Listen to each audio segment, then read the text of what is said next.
എല്ലാ മാന്യ പ്രേക്ഷകർക്കും നമസ്കാരം. 24 news prime time exclusive here from Kochi. ഇന്ന് നമ്മൾ ചർച്ച ചെയ്യാൻ പോകുന്ന വിഷയം മെസ്സി കേരളത്തിലേക്ക് എത്തുമോ ഇല്ലോ. ഏറെ നാളത്തെ അനുസരിച്ച് നമുക്ക് പരിഹാരം കണ്ടെത്തണം. ഇതേപ്പറ്റി സംസാരിക്കാൻ താരങ്ങളാവാൻ നടക്കുന്നവരും നമ്മളോട് ലൈനിൽ ചേരുന്നു. നമ്മുടെ റിപ്പോർട്ടർ ഹംസ വട്ടക്കുളത്തിലേക്ക്.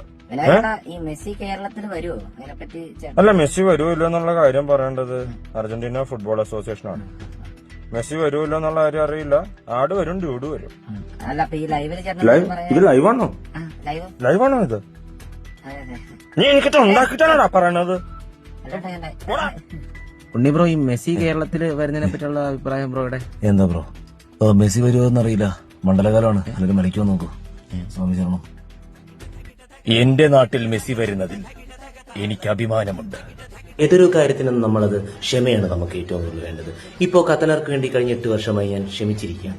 അപ്പോ എനിക്ക് ഖത്തനർക്ക് വേണ്ടി 8 വർഷം ക്ഷമിച്ചിരിക്കാമെങ്കിൽ നമുക്ക് മെസ്സിക്ക് വേണ്ടി ഒരു 18 വർഷമെങ്കിലും ക്ഷമിച്ചിരിക്കാം.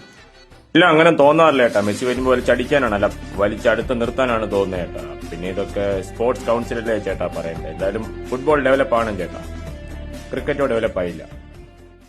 അണ്ണാ, മെസ്സി കേരളത്തിൽ വരുമ്പോ ഞാനും അണ്ണനും ലാലേട്ടനും ഒരു ടൈറ്റ് ഫ്രെയിമിൽ മെസ്സിയുടെ കൂടെ അസ്ത്രയിൽ അണ്ണാ അണ്ണൻ ശരി, അത് പറയും. മെസ്സിയെ കൊണ്ടുവരാമെന്ന് പറഞ്ഞത് സർക്കാരാണ്. സർക്കാർ മെസ്സിയെ കൊണ്ടുവന്നില്ലെങ്കിൽ എന്റെ സ്വന്തം ചെലവിൽ ക്രിസ്ത്യാനോ റൊണാൾഡോയെ സാറേ, അത് ഭയങ്കര ചെലവുള്ള പരിപാടിയാണ്. അത് അവര് കൊണ്ടുവരട്ടെ. റൊണാൾഡോയെ കൊണ്ടുവരും. ഞാനത് പറഞ്ഞിട്ടില്ല.